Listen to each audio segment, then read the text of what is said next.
नमस्कार, आदाब, सत श्री अकाल मेरे सभी दोस्तों। मैं अमन तिवारी अमन अपडेट्स के इस चैनल पर आपका बहुत-बहुत स्वागत करता हूं।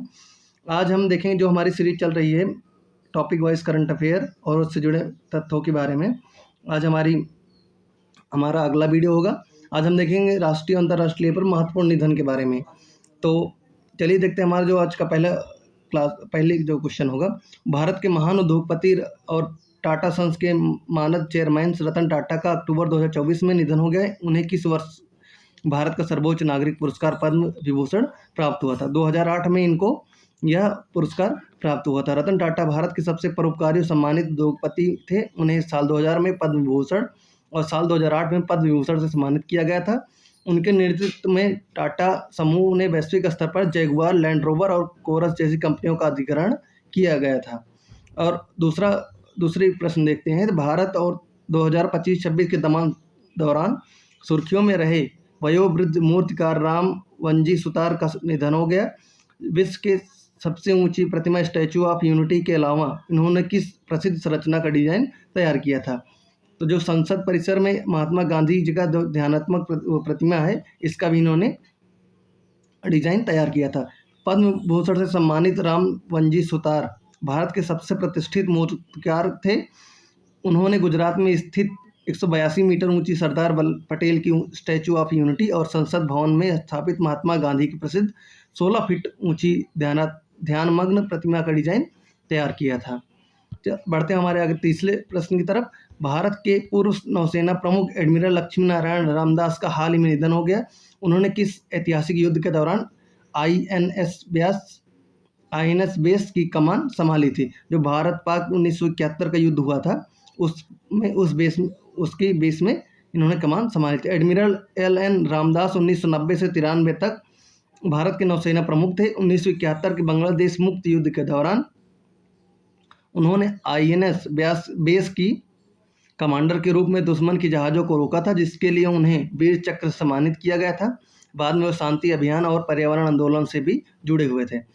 बढ़ते अपने चौथे प्रश्न की तरफ। भारत में राष्ट्रीय कांग्रेस के वरिष्ठ नेता और पूर्व केंद्रीय मंत्री के रहमान खान का हाल ही में निधन हो गया। वह संसद के किस सदन के उपसभापति रह चुके हैं? जो राज्यसभा के उपसभापति थे। कौन? के रहमान खान। कर्नाटक से आने वाले के रहमान खान एक दिग्गज राजनेता थे। वह 2004 से 2012 तक लगातार 2 बार राज्यसभा के उपसभापति रहे। उसके बाद उन्होंने मनमोहन सिंह सरकार में केंद्रीय अल्पसंख्यक मामलों के मंत्री के रूप में भी कार्य किया है। और अगले प्रश्न, पांचवें प्रश्न की तरफ बढ़ते हैं। तो भारत में नीली क्रांति के प्रमुख सूत्रधार और भारतीय कृषि अनुसंधान परिषद के पूर्व महानिदेशक डॉक्टर सुबन्ना अयप्पन का निधन हो गया। नीली क्रांति का संबंध किस क्षेत्र से है? नीली क्रांति का संबंध मछली उत्पादन और मत्स्य पालन यानी से है। डॉक्टर एस अयप्पन एक प्रख्यात जलीय कृषि वैज्ञानिक थे। इन्होंने भारत में मछली पालन और जलीय कृषि अनुसंधान के आधुनिक बनाने में केंद्रीय भूमिका निभाई, जिससे भारत दुनिया का दूसरा सबसे बड़ा मछली उत्पादक देश बन गया। उन्हें देश में नीली क्रांति शिल्पकार माना जाता है। छठे प्रश्न की तरफ बढ़ते हैं। जो हमारा है वो केरल के प्रसिद्ध कम्युनिस्ट नेता और पूर्व वित्त मंत्री टी.एम. थॉमस इसाक का हाल ही में निधन हो गया। उन्हें भारत के किस राज्य में पीपुल्स प्लानिंग जन योजना मॉडल लागू का श्रेय दिया जाता है? तो इन्होंने केरल में इस योजना को इस मॉडल को तैयार करने का श्रेय दिया था। डॉक्टर थॉमस इसाक एक प्रसिद्ध अर्थशास्त्री और राजनीतिक थे। केरल के वित्त मंत्री के रूप में इन्होंने वित्तीय विकेंद्रीकरण और स्थानीय निकायों को सीधे बजट सौंपने की अनूठी पीपुल्स प्लानिंग मुहिम शुरू की थी, जिसने केरल की विकास मॉडल को वैश्विक पहचान दिलाई। बढ़ते अपने सातवें प्रश्न की तरफ। जो प्रसिद्ध कश्मीरी कवि, आलोचक और ज्ञानपीठ पुरस्कार विजेता प्रोफेसर रहमान राही का निधन हो गया। उन्हें किस वर्ष उनकी कृति सियाह रूद जारेन मंज के लिए ज्ञानपीठ पुरस्कार मिला था? 2004 में उनको यह पुरस्कार मिला था। प्रोफेसर रहमान राही कश्मीर के पहले साहित्यकार थे जिन्हें भारत का सर्वोच्च पुरस्कार साहित्य सम्मान ज्ञानपीठ पुरस्कार 2004 प्रदान किया गया था। 2004 में उन्हें वर्ष 1961 में साहित्य अकादमी पुरस्कार भी मिला था। उन्होंने कश्मीरी भाषा को आधुनिक स्वरूप देने के लिए बहुत बड़ा योगदान दिया। दिग्गज शास्त्रीय नृत्यांगना और कोरियोग्राफर कुमुदनी लाखियान का निधन हो गया। वह किस भारतीय शास्त्रीय नृत्य शैली को आधुनिक पहचान दिलाने के लिए जानी जाती हैं? तो कथक को इन्होंने आधुनिक पहचान दी है। पद्म भूषण से सम्मानित कुमुदनी लाखिया ने कथक नृत्य की पारंपरिक एकल शैली में बदलाव कर इसे समूह नृत्य के रूप में अंतर्राष्ट्रीय स्तर पर स्थापित किया। उन्होंने अहमदाबाद में एक कदम्ब सेंटर ऑफ डांस की स्थापना की थी। बढ़ते हैं अपने अगले जो नौवां प्रश्न, नौवें निधन के बारे में देखते हैं। तो भारत के प्रसिद्ध वैज्ञानिक प्रोफेसर बी राजा रमन का निधन हो गया। उन्हें भारत में किस विधा क्षेत्र की शिक्षा का प्रणेता माना जाता है? तो कंप्यूटर क्षेत्र की शिक्षा का प्रणेता इनको माना जाता है। प्रोफेसर वैदेश्वरन राजा रमन को भारत में कंप्यूटर विज्ञान शिक्षा का जनक माना जाता है। उन्होंने 1960 के दशक में आईआईटी कानपुर में भारत का पहला कंप्यूटर विज्ञान शैक्षणिक कार्यक्रम शुरू किया था। उनकी लिखी पुस्तक आज भी देश भर में कंप्यूटर इंजीनियरिंग के लिए आधार है। बढ़ते अगले 10वें प्रश्न की तरफ। पूर्व केंद्रीय गृह मंत्री और लोकसभा अध्यक्ष शिवराज पाटिल चाकुरकर का हाल ही में निधन हो गया। वह किस वर्ष से किस वर्ष तक भारत के लोकसभा अध्यक्ष रहे थे? तो 1991 से 96 तक वह लोकसभा अध्यक्ष रहे थे। महाराष्ट्र के कद्दावर नेता शिवराज पाटिल 10वीं लोकसभा 1991-96 के दौरान अध्यक्ष रहे थे। इसके बाद से वे 2004 से 8 तक मनमोहन सिंह सरकार में केंद्रीय गृह मंत्री भी रहे। उन्होंने संसद के कंप्यूटरीकरण और आधुनिकीकरण में विशेष भूमिका निभाई थी। बढ़ते अगले प्रश्न 11वें प्रश्न की तरफ। प्रसिद्ध पर्यावरणविद और पद्मश्री से सम्मानित मारुति चितमपल्ली का निधन हो गया। वे किस भाषा के अग्रणी वन्यजीव लेखक थे जिन्होंने प्रकृति चेतना को आम लोगों तक पहुंचाया? तो ये मराठी भाषा के लेखक थे। मारुति चितमपल्ली महाराष्ट्र के एक वन अधिकारी और प्रख्यात लेखक थे। उन्होंने मराठी साहित्य में वन्यजीव और पर्यावरण लेखन की नींव रखी। उनकी पुस्तक जैसे रनावत पक्षी जाय दिनतरा ने पीढ़ियों को पर्यावरण संरक्षण के लिए प्रति जागरूक किया।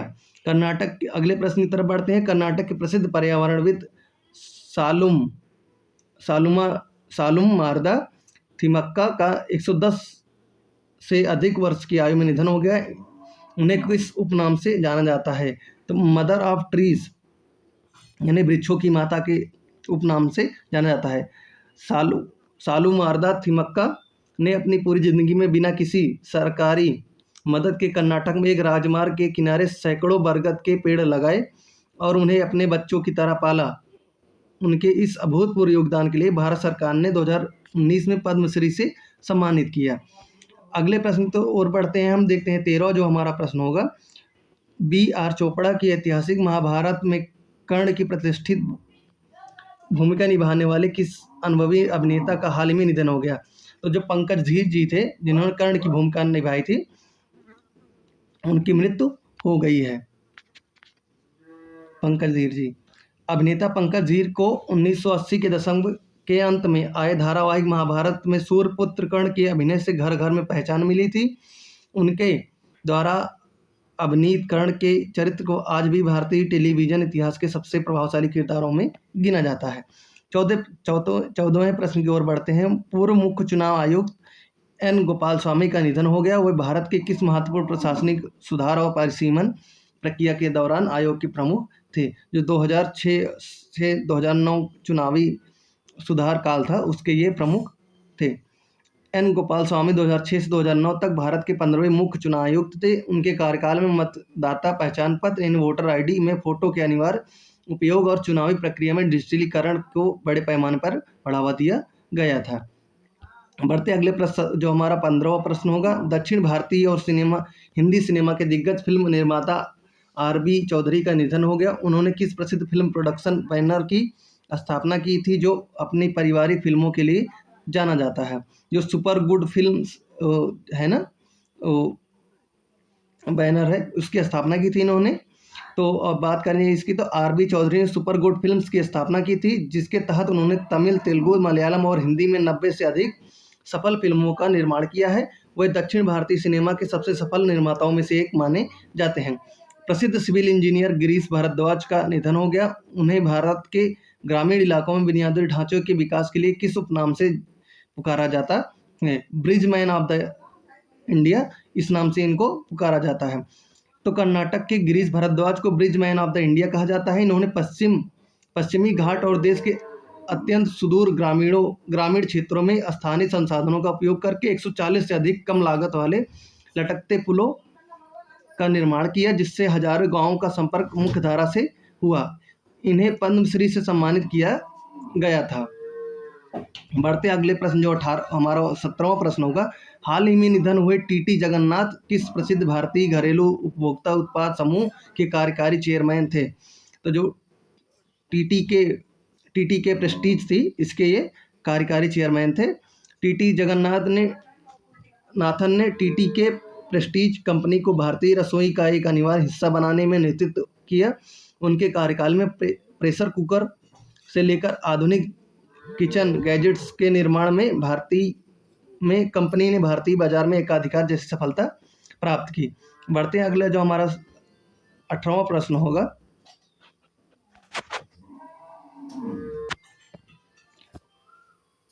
स्वतंत्रता सेनानी और गांधीवाद समाजवादी नेता डॉक्टर जीजी पारिक का 100 वर्ष से अधिक आयु में इनका निधन हुआ। उन्होंने 1942 में महात्मा गांधी के किस ऐतिहासिक आंदोलन में सक्रिय भूमिका निभाई थी? जो भारत छोड़ो आंदोलन हुआ था, क्विट इंडिया मूवमेंट, उसमें इन्होंने अपनी भूमिका निभाई थी। डॉक्टर गिरधर गोपाल पारिक भारत के अंतिम जीवित स्वतंत्रता सेनानी में से एक थे।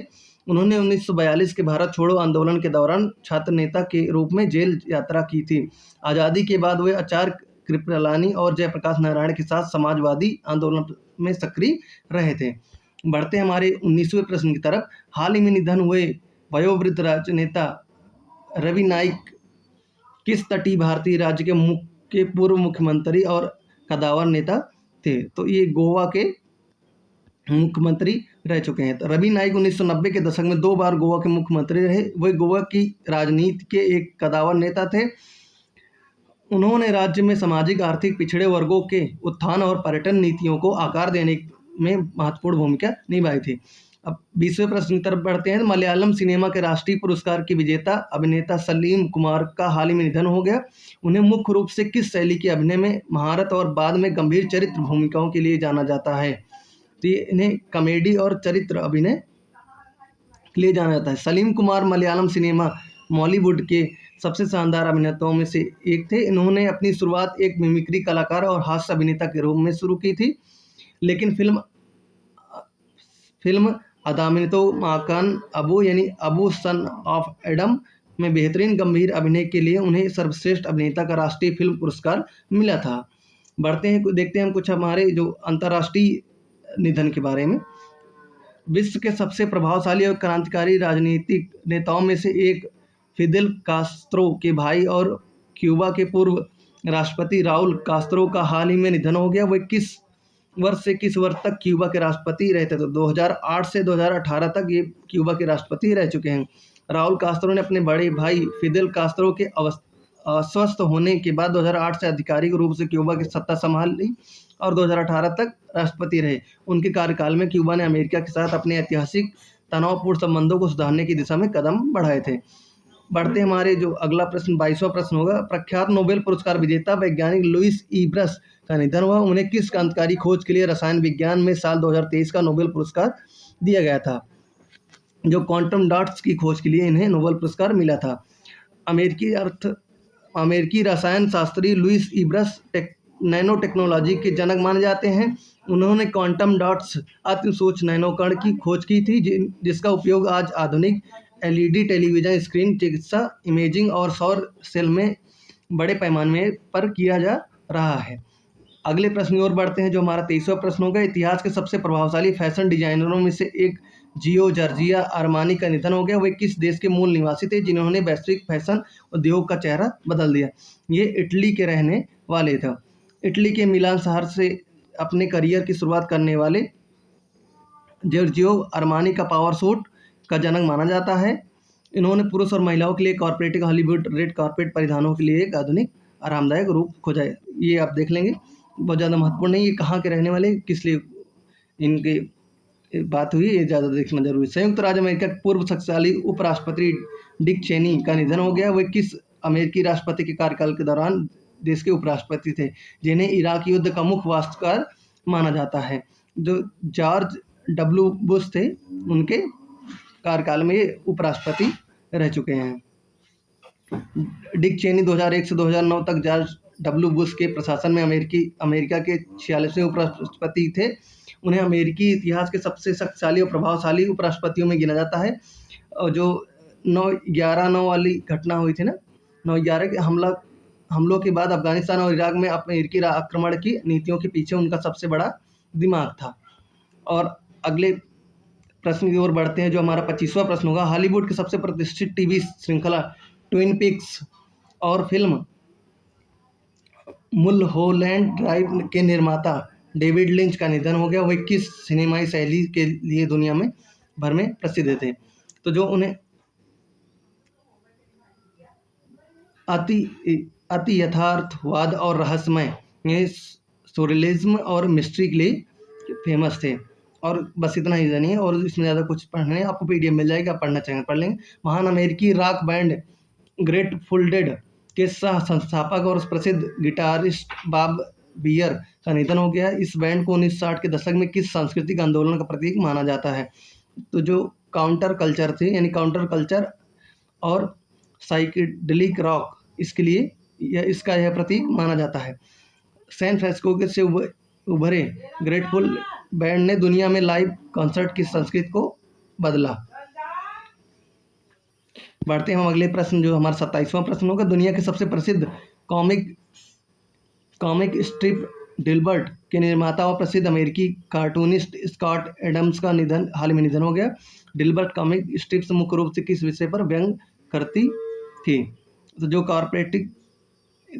कॉर्पोरेट ऑफिस संस्कृत और माइक्रो मैनेजमेंट के लिए व्यंग करती थी। बस इतना ही जानिए, बहुत ज़्यादा जरूरी नहीं है इसके बारे में। हॉलीवुड के classic film the God father और एनी हॉल के लिए ऑस्कर जीतने वाली किस महान अमेरिकी अभिनेत्री का हाल ही में निधन हो गया? तो जो डायने कीटन थी, इनका निधन हो गया है। अगले प्रश्न 29वें प्रश्न की ओर बढ़ते हैं। ईरान के परमाणु कार्यक्रम के पूर्व प्रमुख और देश के शीर्ष परमाणु वैज्ञानिक डॉक्टर अली अकबर सालेही का हाल ही में निधन हो गया है। वह किस ऐतिहासिक अंतर्राष्ट्रीय समझौते के मुख्य वार्ताकार थे? तो जो ईरान परमाणु समझौता 2015 हुआ था, उसके मुख्य वार्ताकार ये थे। और doctor Ali Akbar Salehi Iran के परमाणु ऊर्जा संगठन के प्रमुख थे। उन्होंने 2015 में अमेरिका और विश्व के महाशक्तियों P5+1 के साथ हुए ऐतिहासिक ईरान परमाणु समझौते को अंतिम रूप देने में तकनीक और कूटनीतिक रूप से सबसे बड़ी भूमिका निभाई थी। और अगले प्रश्न की ओर बढ़ते हैं। विश्व के सबसे प्रतिष्ठित गगनचुंबी इमारतों जैसे कोलालमपुर के पेट्रोनास ट्विन टावर्स का ढांचागत डिजाइन तैयार करने वाले प्रसिद्ध कनाडाई अमेरिकी स्ट्रक्चरल इंजीनियर यशायाह गिलबर्ट का निधन हो गया। वह वास्तुकला की किस विधा के विशेषज्ञ थे? जो भूकंप रोधी गगनचुंबी इमारतें होती हैं, उनके इस विधा के वे स्ट्रक्चरर। बढ़ते हैं अगले प्रश्न की ओर, जो हमारे 31वां प्रश्न होगा। दक्षिण अफ्रीका के पूर्व क्रिकेट कप्तान और दिग्गज ऑलराउंडर ब्रायन मैकमिलन का हाल ही में निधन हो गया। 1990 के दशक में उन्हें दुनिया का सबसे खतरनाक ऑलराउंडर माना जाता था। उन्हें किस उपनाम से जाना जाता था? तो इनको बिग ड्रेड के नाम से जाना जाता था। और ब्रायन मैकलन दक्षिण अफ्रीका के क्रिकेट इतिहास के महानतम ऑलराउंडरों में से एक थे। अपनी विशाल कद, काठी, घातक तेज गेंदबाजी और बेहतरीन बल्लेबाजी के कारण उन्हें बिग ड्रेड कहा जाता था। उन्होंने दक्षिण अफ्रीका के रंगभेद के बाद अंतर्राष्ट्रीय क्रिकेट में सफल वापसी में महत्वपूर्ण भूमिका निभाई थी। अगले प्रश्न 32वें प्रश्न की तरफ बढ़ते हैं। विश्व प्रसिद्ध जासूसी उपन्यासकार के लेखक और द जासूस जो ठंड से आया के रचनाकार जॉन ले कार्य का हाल ही में निधन हो गया। वह मूल रूप से किस देश से की खुफिया एजेंसी के पूर्व अधिकारी थे? तो ब्रिटेन के MI6 के ये अधिकारी थे। और बढ़ते अगले प्रश्न, जो हमारा 33वां प्रश्न होगा, 33 नंबर का। संयुक्त राष्ट्र के पूर्व उप महासचिव और अंतर्राष्ट्रीय कूटनीतिक के सर कीरन प्रेडरगास्ट का निधन हो गया। वो मुख्य रूप से किस वैश्विक संकट क्षेत्र में शांति स्थापना वार्ता के लिए जाने जाते हैं? जो मध्य पूर्व और अफ्रीका शांति स्थापना की वार्ता हुई थी, उसके ये मुख्य माने जाते हैं। और 34वें प्रश्न की ओर बढ़ते हैं। हॉलीवुड की ब्लॉकबस्टर फिल्म होम अलोन में मुख्य किरदार केविन की मां की भूमिका निभाने वाली कनाडाई अमेरिकी अभिनेत्री कैथरीन ओहारा का निधन हो गया। उन्हें टेलीविजन में उनके उत्कृष्ट योगदान के लिए किस सर्वोच्च पुरस्कार से नवाजा गया है? तो उनको एमी जो पुरस्कार होता है फिल्म जगत से, उससे नवाजा गया है। और हमारा जो 35वां प्रश्न होगा, कंप्यूटर सॉफ्टवेयर की दुनिया में क्रांति लाने वाले एडोब सिस्टम के संस्थापक और पारबोला फॉन्ट व पीडीएफ फॉर्मेट के विकासक जॉन वार्नॉक का निधन हो गया। पीडीएफ का पूर्ण रूप क्या होगा? जो पोर्टेबल डॉक्यूमेंट फॉर्मेट होता है, इसका फुल फॉर्म होता है। और कुछ इसे महत्वपूर्ण से छोटे से फॉर्म में देख लें तो रतन टाटा पद्म विभूषण 2008 टाटा सन्स के मानद चेयरमैन। रिवीजन की बात कर लें वन लाइनर में, राममोहन जी सुतार की बात करें, स्टैचू ऑफ यूनिटी के मूर्तिकार, लुइस ई ब्रश क्वांटम डॉट्स की खोज के लिए 2023 में नोबेल पुरस्कार रासायनिक क्षेत्र में। गिरीश भारद्वाज की बात करें, bridge man of the India के नाम से जानते हैं, सुदूर गांव में लटकते पुलों का निर्माण करा है। डॉक्टर सुबन्ना अयप्पन की बात करें, भारत में नीली क्रांति यानी मत्स्य पालन के जनक माने जाते हैं। तो ये वीडियो यहीं पर समाप्त होती है। आपको ये वीडियो कैसी लगी? अगर पसंद आई हो तो चैनल को सब्सक्राइब करें, लोगों के साथ शेयर करें, और आपको और जो सुधार चाहिए कमेंट बॉक्स में ज़रूर बताएं। मिलते हैं हम अगले वीडियो में। धन्यवाद।